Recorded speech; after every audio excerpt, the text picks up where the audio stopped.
Human trafficking refers to a crime where traffickers exploit and profit at the expense of adults or children by compelling them to perform labor or engage in commercial sex. Different types of trafficking are sex, forced labor, debt bondage, domestic servitude, child labor, and sex trade.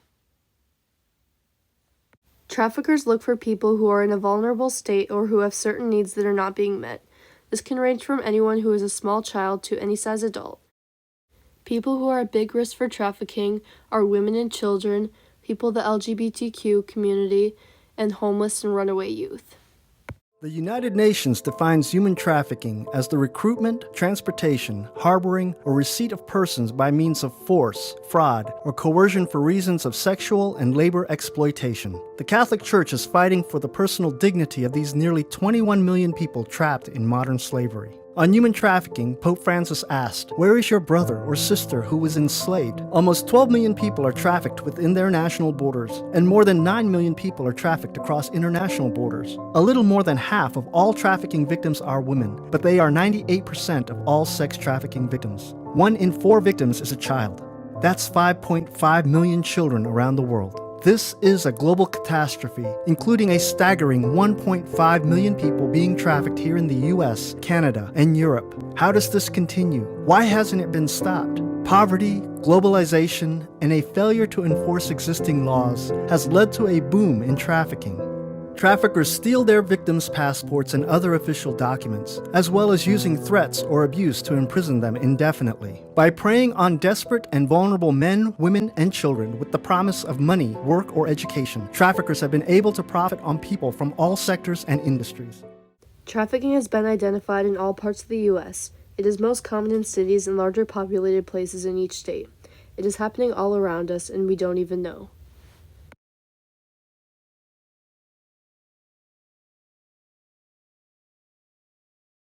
What are the signs that someone may be being trafficked, and what do we do when we see those signs? Some of the signs would be, obvious signs of physical abuse. They're missing from home, running away, being entered as a runaway, just an overall change of that person. I would say if you see it or suspect it, to call 911, report it to a police officer, and then they can investigate it, speak to the person, and then hopefully determine if they are. Because a lot of times they'll say, oh, actually, yeah, they were a runaway once we ran their name through the National Crime Information System, and we determined that they were a runaway from home and they've been being sex trafficked. So it's just more about seeing something and saying something. Hotels and motels are a major venue for sex trafficking, often through pimp-controlled women that are affiliated with the hotel's owner. Massage parlors and truck stops are another place where pimp-controlled women and girls may be found. And on combating the money laundering that accompanies human trafficking. So to see those tunnels, an obvious point was and remains clear. Trafficking is an extremely heinous and profitable business. In fact, globally, human trafficking is a $150 billion business. And let's be clear, when we're talking about human trafficking, we are talking about some human beings who are essentially buying and selling other human beings. Of the estimated 25 million people worldwide being trafficked, 65% are being forced to do domestic work, construction work, agricultural work, or manufacturing work.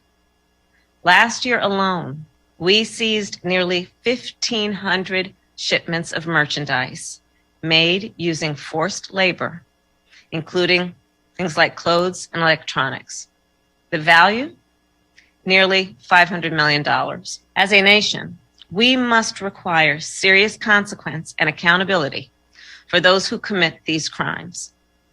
And we must work to stop these crimes before they happen.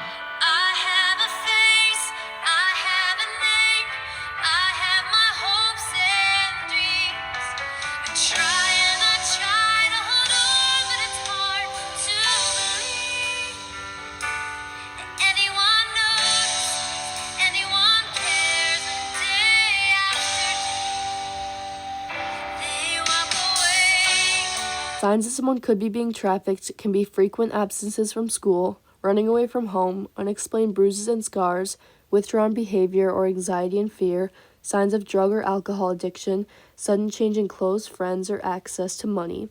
Ways to limit your chances of being trafficked can be keeping social media private, knowing who your friends are, seeking help for past pains, letting trusted adults know where you are, traveling in groups, staying away from chat room apps, and watching your drinks everywhere you go. If you think someone may be wrong or someone may be in trouble, tell a trusted adult so further investigation can be done.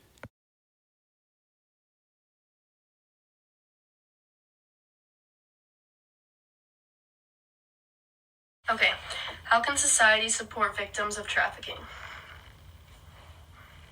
One of the ways would be to get involved with educating the communities, educating public. Like I said, right there in your classroom, if everybody just went and shared the signs of human trafficking and what to look for with one other person, you guys would double. I don't know if you have 15 people in your class, but let's say there is, you immediately educate and have 30 people that have been educated in your community now. So it's very, very important to educate. The other way is to help volunteer in programs to take stands against it. The greatest way I'd have to say is to boycott anything that has human trafficking involved in it. Unfortunately, most of you would scream at that because all your cell phones have human trafficking behind them. Mm-hmm. Almost all electronics does. Almost everything you purchase from your name brand stores. Almost everything you purchase from Walmart is trafficked. And so it's one of those things where we have to go to our legislatives and take a stand, write letters, let them know that we don't want to put up with this anymore. We don't want things being shipped in that are being enslaved to do. We don't want our children, our brothers, our sisters, our mothers being trafficked here in the U.S. You know, in the United States, a lot of people believe that human trafficking is being done by those who are undocumented, and really, those being trafficked in the U.S., over 70% of that is U.S. citizens, our own children, brothers, sisters, and we need to start watching out for one another. The State Department says that the COVID-19 pandemic increased the number of people at risk for human trafficking, as traffickers took advantage of this social and economic crisis created by the global pandemic. How has COVID impacted trafficking? Well, we don't have the full effects of it right at the moment, but what I can tell you is there has been nationwide already an increase of online human trafficking, as well as there has been an increase in pornography, which fuels human trafficking. And so with that being said, the reason why we haven't seen all the impact of it is because some areas are still in what I call it, they're not locked down anymore, but still a lot of people are living that way. And so though during COVID we didn't see a lot of things going on, it's because a lot of it was quieter and it was just being less detected. Kind of like sexual abuse and domestic violence. These types of things are in the home. And so when they're in the home mostly, it's harder to see it when everybody's locked down in the home. Yeah. They're not asking for help. They're not able to go get help. It's the same thing with human trafficking in the U.S. If we've got everybody locked down or more people in a home, then if there are people coming and going, there's no one around really noticing all of this happening. Or many aren't traveling to the hotels as much, so they're not seeing what's going on. There's just a lot more house to house versus public activity, and it makes it more difficult to find. Mm-hmm. Yeah, so we will see the impact of it as the next coming months and year unfolds more. Ways that you can help stop human trafficking is by raising your voice, using your skills, registering for training, staying informed, volunteering locally, telling your friends, thinking before you shop, spreading the word and educating those around you, and reporting a tip. You can call 1-888-373-7888 if you know someone who's being trafficked or you yourself is being trafficked.